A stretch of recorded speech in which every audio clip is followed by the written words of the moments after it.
Hi, my name is Veera Koskue and I work as a postdoctoral research fellow at the University of Melbourne here in Australia. Today I will be taking you on a virtual tour of our pilot-scale nutrient recovery system called UGold.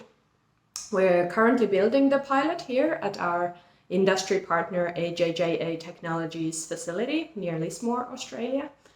And in a couple of weeks, it will be taken up to Brisbane, where we will commence our nutrient recovery trials from source-separated human urine. So currently things are still a bit unfinished, but I will anyway show you where we are at now and explain how the pilot works and what we will aim to do in Brisbane in our trials. So come and join me. So our UGold nutrient recovery pilot is built inside this shipping container. So the whole container will be placed next to a public toilet block that will be retrofitted with urine diverting toilets as well as one waterless urinal that facilitate the separate collection of human urine. So throughout our trials we will have access to real human urine that we will be feeding to our pilot and recovering key nutrients from it. So let's first take a look at the toilet design and then step inside the container to have a closer look at the pilot itself. We had excellent timing and we're lucky enough to receive this toilet shipment straight from Sweden just today, literally a half an hour ago or so. So I'm very thrilled to be able to show you the toilets we're going to use in our trials. So as you can see, we've gone with Wostman Ecology Eco Flush toilets. And if we take a closer look, you can see that they're urine diverting toilets with two separate sections with independent plumbing. So the front section will be used for the urine and everything else goes through the back section.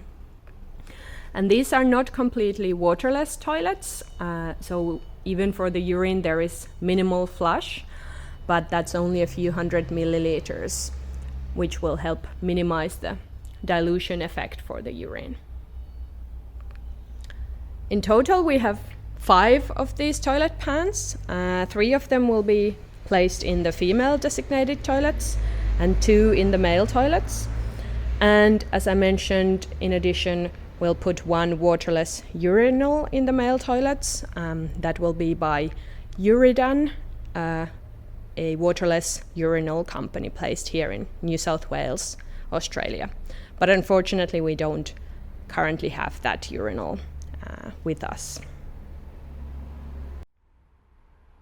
And now let's take a look at what the actual recovery system looks like. So let's step inside the container.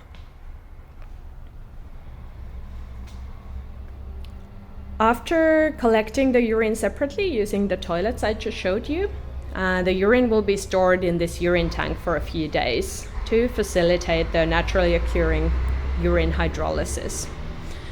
So our system recovers nitrogen as ammonium, so we want the urea in fresh urine to break down into ammonium, which happens during the hydrolysis.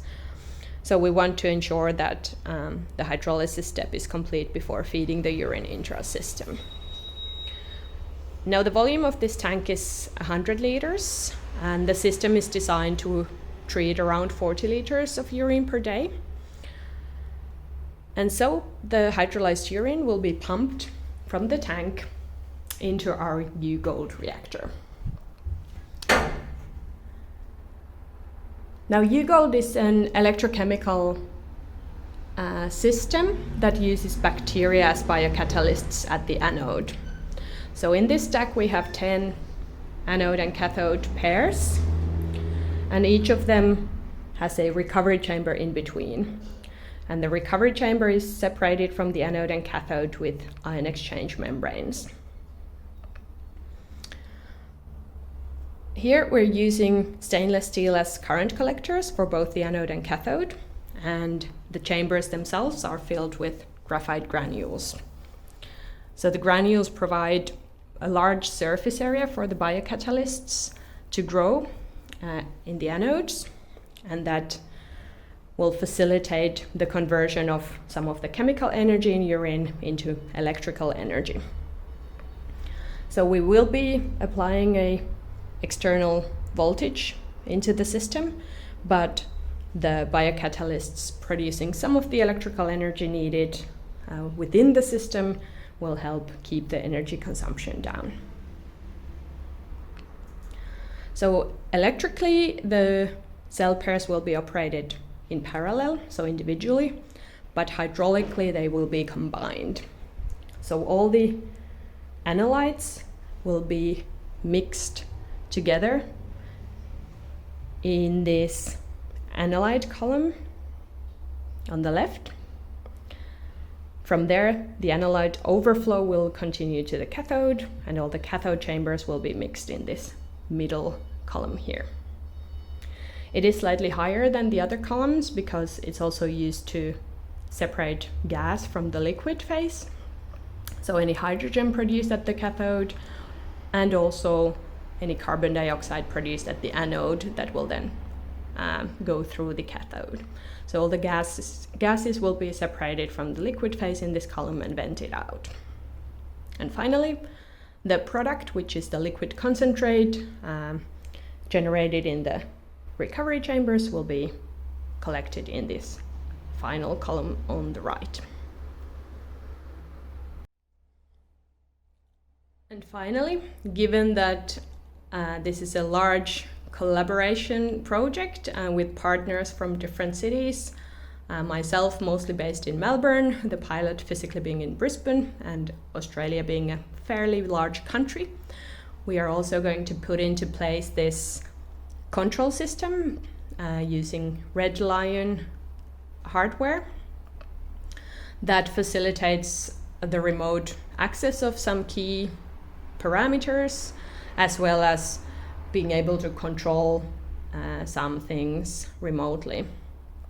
That is mostly being able to turn the feed pump on or off based on the pH we measure in the system, as well as the tank level, so the urine level in the feed tank that we will be monitoring. So all the hardware is here, it just needs to be connected, and some programming needs to be done to build a control system that suits our needs. So here is one final look at the pilot container with the control system there in the cupboard on the left, then the actual UGold cell, some pumps used for pumping the analyte and catholyte for circulation, then the circulation / product collection tanks or columns, and the urine tank there at the bottom. So as you can see, it's still very much work in progress. Some plumbing obviously is missing, as well as the control system connections, but we are getting there, and we will be starting our trials up in Brisbane very soon. So thank you for your interest in visiting our pilot virtually. This project is being carried out as part of the Nutrients in a Circular Economy Research Hub, partly funded by the Australian Research Council, and I strongly recommend you to follow our progress either on our website or, for example, on LinkedIn. I would like to warmly thank all the project partners involved in these Brisbane trials, including Uni Melbourne, AJJA, Brisbane City Council and City Parklands, Urban Utilities, and Griffith University. And if you have any questions or otherwise want to reach out, you can always email me. Thank you very much.